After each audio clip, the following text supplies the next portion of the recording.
the protesting farmers have accepted the centre's offer of talks, possibly to end the deadlock over the 3 contentious agricultural laws passed earlier this year. A joint front of around 40 farmers' unions on Saturday this afternoon wrote to the government and proposed that these talks be held on the 29th of December, that is Tuesday. But they've also continued to maintain that repealing the 3 laws should be on top of the agenda. This after these unions held a meeting this afternoon to chalk out their future course of action and held a press conference at the end of the day.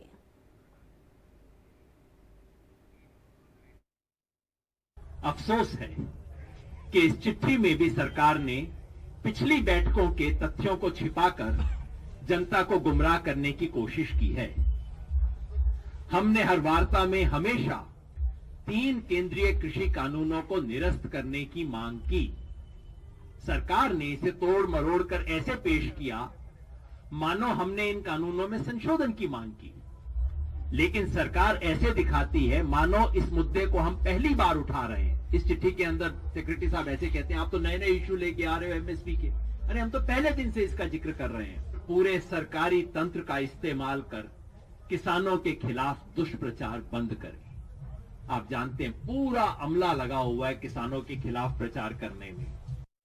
About softening of the stand, that has not happened. In fact, they have now clearly said that the government has been saying time and again that the farmers have not revealed their agenda, is what they are saying, and that exactly is the reason that the talks could not proceed as per the demands of the farm union leaders. So they have issued a letter to the government, and I would like to read the 4 agendas that are there.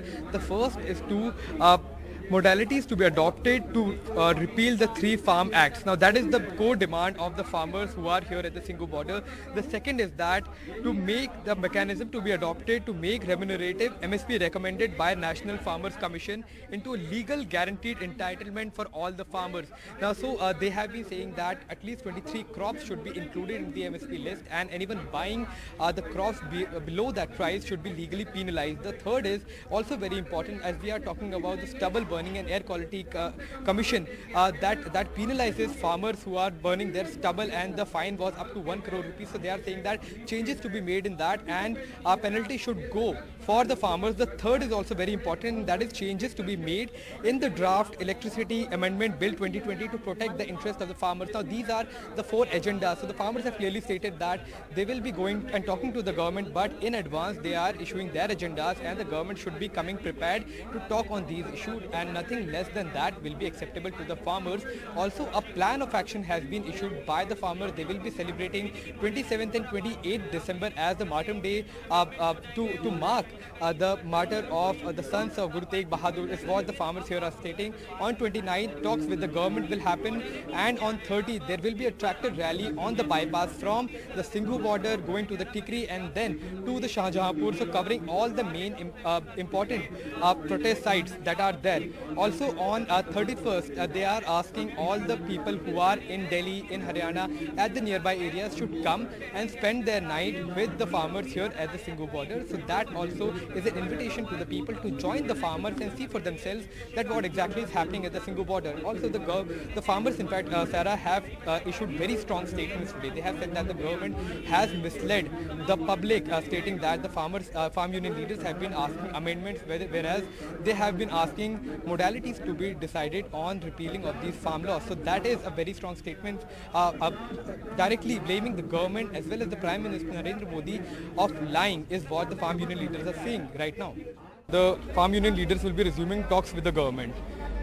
You have said a very interesting thing, that the discussions will be not on whether to repeal the farm laws or not, but what are the modalities.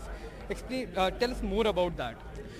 This time in the letter from the government says we are willing to talk on a day that farmers choose, on a time that they choose, and on the issue they choose. All right, we said fine, so let's do it on 29, 11 o'clock, and we have given an exact agenda.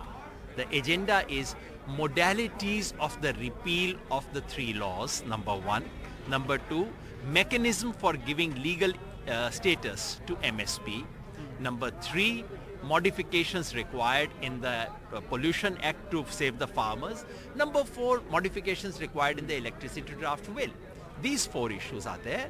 If the government sticks to this agenda, we are very happy to speak and we would be completely flexible. We want to bring this to a fruition, to a conclusion, as long as the agenda is what we want it to be.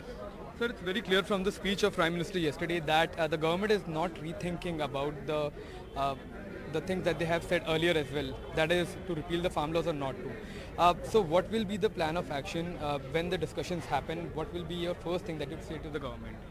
I'm surprised at what the government is saying. On the one hand, the Prime Minister says laws shall not be repealed. And the Joint Secretary says we are willing to discuss any issue in whichever way you want. On the one hand, the Joint Secretary says in his letter, MSP issue was never raised. Why are you raising it afresh? The Prime Minister says, initially they raised MSP, now they are shifting to something else. So I think the Joint Secretary needs to take clear instructions from the Prime Minister. All right, sir. Also, Prime Minister said that there are certain people who have been supporters of the earlier dispensations who are here and opposing the farm laws. So that has not gone down well with a lot of farmers we have spoken with. What is the farm union leaders saying about that particular statement? You have at least 400 farm unions involved in this activity. Please find me one of them who was supporter of the previous regime, who did not protest against the previous regime.